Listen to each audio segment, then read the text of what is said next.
Yeah, so thank you for the opportunity to present a portfolio overview of the NEI Small Business Research Program, which means SBIRs and STTR. I'm Paek Lee, an NEI Program Officer managing this program.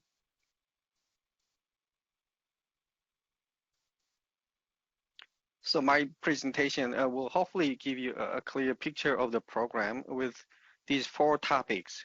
I will start with the background of this program in terms of how it got launched and what key objectives we are pursuing under this program. Then hopefully I will offer you a snapshot of the program structure, then go over some examples of key programmatic area and a couple of tasks we can work on for the future. So what is the Small Business Research Program? It is a congressionally mandated program, commonly called as America's Seed Fund. The Small Business Innovation Research, or SBIR, was established in 1982, and Small Business Technology Transfer, or STTR, in 1992, modeled after a successful SBIR component. These are designed to provide early-stage, non-dilutive capital to support U.S. companies for their private sector R&D efforts. We, NEI, prioritize projects that drive translational innovation, even if in some cases they are high risk. This means that we focus on supporting translation of valuable technology so that it can be delivered to the hands of the target end users, including clinicians, researchers, and patients, and help in the effort to improve health of the U.S. public and save lives. In the case of NEI, the goal is to save sight from vision debilitating conditions and to improve quality of life of the blind and visually impaired. So SBIR and STTR are very similar in many aspects, but do have some distinctive aspects as well. And they are listed on this slide. SBIR is simply designed for projects that are led by small business companies or small business concerns that have fewer than 500 employees and majority owned by U.S. citizens or permanent residents. And 3.2% of NEI budget annually, or approximately 23 million, is a mandate set aside for SBIR activities. STTR, on the other hand, requires a partnership between an eligible SBC and a U.S. research or nonprofit institution, and 0.45% of NEI budget, or approximately $3 million is the set aside for STTR activities. Both SBIR and STTR have 3 phases. These phases are different and independent from the clinical trial phases 1, 2, and 3. This can be confusing, and I mentioned this to clarify the confusion. Following the submission of a proposal, NEI makes a grant award based on small business qualification, degree of innovation, technical merit, and future market potential. Small business that receives awards then begin a 3-phase program. As you can see on this slide, the phase 1 is the feasibility and proof of concept testing phase. It normally lasts 6 to 12 months, and the current budget cap we have is $275,000 per project. Phase 2 awards may normally last 2 years and expand upon the phase 1 result, showing that they have met most of the phase 1 milestones. During this time, a full-blown R&D work should be performed, and the budget can go up to $1.8 million. Phase 3 is commonly described as a valley of death because of the lengthy process and sometimes painful. During this period, the phase 2 innovation moves from the lab into the marketplace. Unfortunately, no SBIR funds from NIH are allowed to support this phase. The small business must find funding in the private sector or secure it from their non-SBIR federal agency funds that can support the continued development effort. With the promising data they generated through phases 1 and 2, hopefully they will be able to attract other investment partners. Once a company receives an NEI SBIR or STTR award, they can get additional benefits that are collectively named as TABA, or a Technical and Business Assistant. This is intended to help small businesses to identify and address their most pressing product development needs. TABA can assist a small business in the area such as market research, intellectual property protection, regulatory strategy, and manufacturing plans. There are a few different routes one can take to get TABA assistance. One easy way is just to include a TABA budget and a right justification in their application. Or if that didn't happen, then they can submit an admin supplement following the NOT, that is NOT OD 21062. The budget cap we have are $6,500 per year for a phase 1 and $50,000 per award for a phase 2 project. Alternatively, one can take advantage of NIH centralized TABA services instead. For phase 1 awardees, one can request a needs assessment report through the NIH contracted consulting company, which is RTI Innovation Advisor. For phase 2 awardees, a bit more specific and specialized consulting services can be provided by one of the several contracted companies NIH have. The awardees can also get consults from NIH Entrepreneur in Residence, or EIR. In addition to these TABA assistance, NIH has additional entrepreneurial R&D training, such as ICOR at NIH for phase 1 grantees, C3I by NIBIB, and coaching in case the awardees participate in company showcases at an investor conference that NIH support.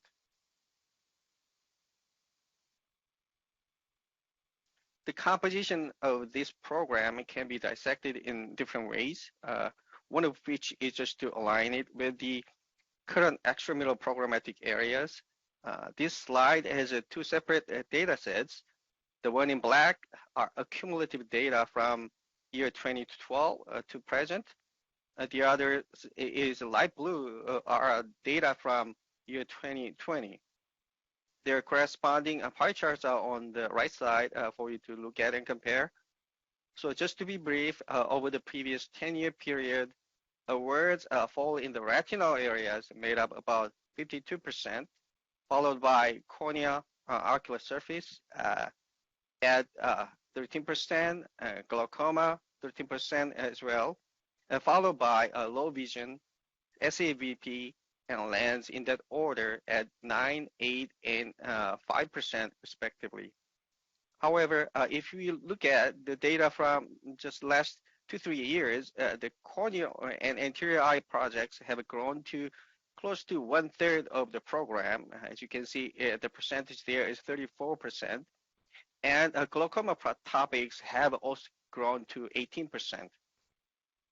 Because of the small sample size and a short period of time we looked at, it is difficult to predict if the trend will continue or pinpoint what exactly the trends mean at this point in time, but at least we can see some growths and some changes in different areas.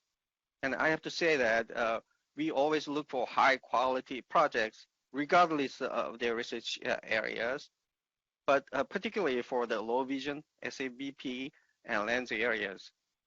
The success rate of these areas over the years have been very similar, ranging from 16 to 20%, with the overall average success rate at 90%. Once phase 1 was awarded, and then the transition from phase 1 to phase 2 success rate is about 23%. So if you compare the drug versus device areas in the program, There have been more or less even distribution with therapeutics at around 45% and devices 55%. Within therapeutics, small molecule-based ones covers 23% and biologics 22%. Within devices, imaging and diagnostics at around 21%, and the other two sub-areas, digital, low vision, and telehealth technology, and surgical implant and other device technology make up 15 and 19% respectively. Our program has been slightly more popular for device projects in the last 10 years. Because of this program's cross-cutting nature, the projects are relevant to all NEI strategic plan areas of emphasis. As I said before, the primary goal of the program is to have the technology available to the end users. This translation-focused program includes 4 key strategic areas of interest divided based on the product modality and the project development stage. So they are preclinical development and the validation of therapeutics or drugs, clinical and rehabilitation tools, diagnostics and research tools, and assistive technology and telehealth applications. In the next 4 slides, I will present an example for each of these areas just to give you an idea about what types of projects we currently support. But these are just examples. So the first example is a therapeutic projects in a preclinical testing stage. It is an aptamer technology by Aptitude Medical System. Aptamers are nucleic-based affinity molecules. This company uses a patented technology called particle display to select the candidate molecules from oligonucleotide libraries. The aptamers will bind to the target proteins, which means that these aptamers can be an alternative to monoclonal antibody-based drugs.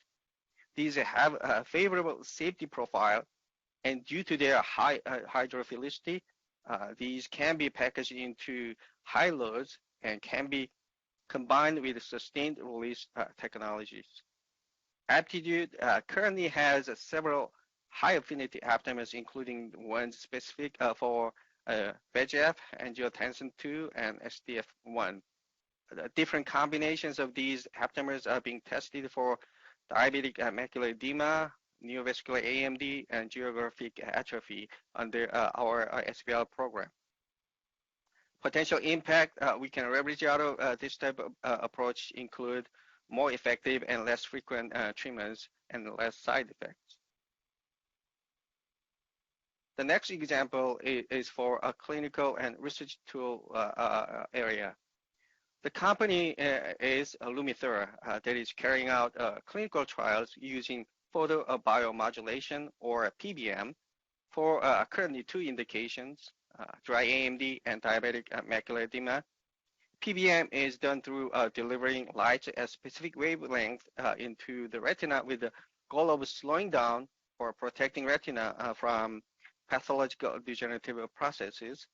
As you can see from the picture, a patient can put their head resting on the chin rest and going through procedures similar to eye exam or eye imaging procedures, and have the light shine on their eyes up to 90 seconds. It has demonstrated promising results in regression of drusense and improved the visual functions, including visual acuity and contrast sensitivity.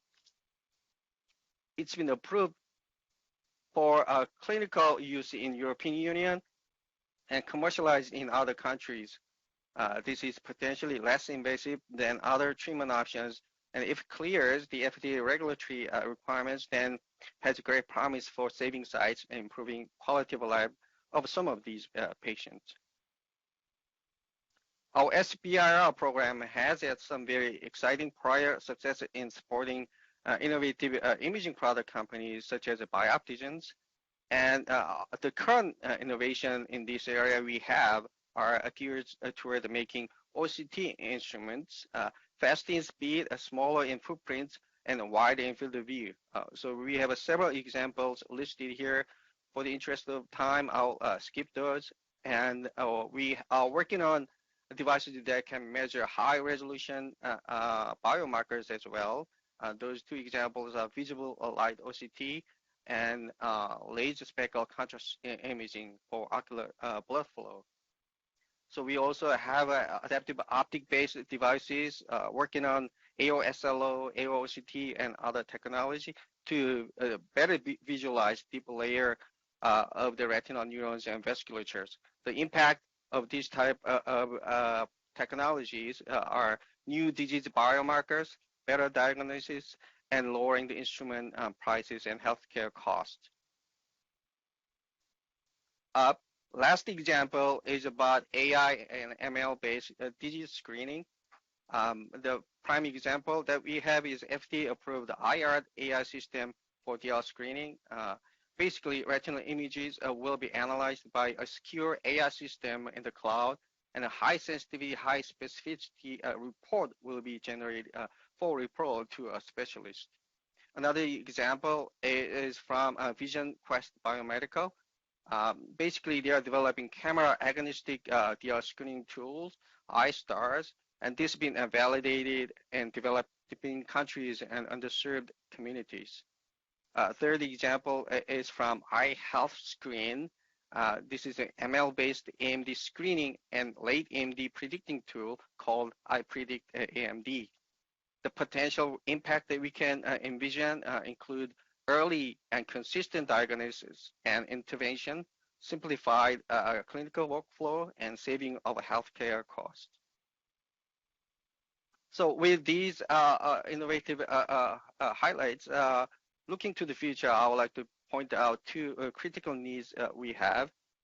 You might have heard about NIH Brain Initiative.